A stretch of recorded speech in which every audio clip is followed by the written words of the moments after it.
Alex, one of the things I've observed in many years of commercial sales roles is how often people are missing things that the customer is actually saying. And when you reflect on it, there's a real opportunity to find out more. So, what role does listening play in a customer meeting? It sounds simple, but what role does it play?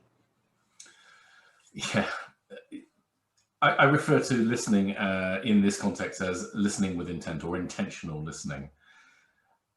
It's critical on many levels. The obvious level is, well, it's obviously important to listen to what your customer's saying, because then you figure out what it is that's going on for them.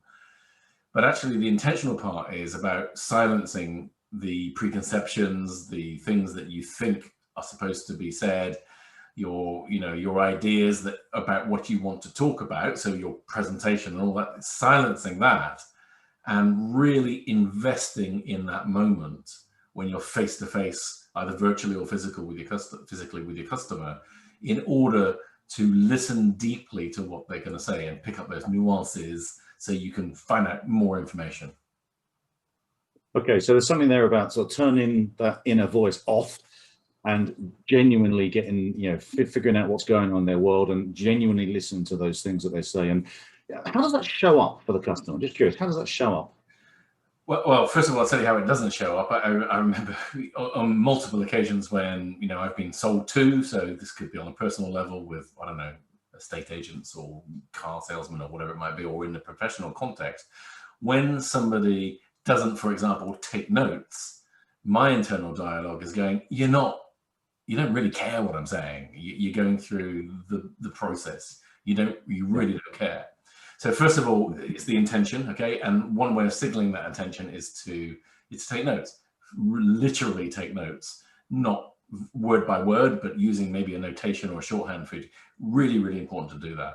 If you're taking notes, you can then do a lot of the other things that good listening involves, specifically referencing things that people have said, summarizing, paraphrasing, but also picking out the things that you don't quite get. In other words, you may need to go back and clarify and so on. So note-taking would be right at the epicenter of it.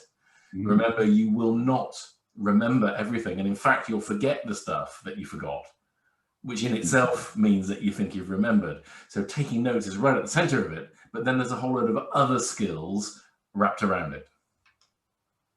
So there's a crucial thing there about taking notes, and therefore you're more likely to have actually heard it, and it gives you the opportunity to go back and just clarify some things, so that from a customer perspective, they can see you doing that, you're using it, and therefore, if you think about it from that perspective, I guess if you ask people, hands up who likes doing business with people who have listened and therefore understood you, I guess most people are going to go, yeah, that's me. So there's competitive advantage in listening really with intention.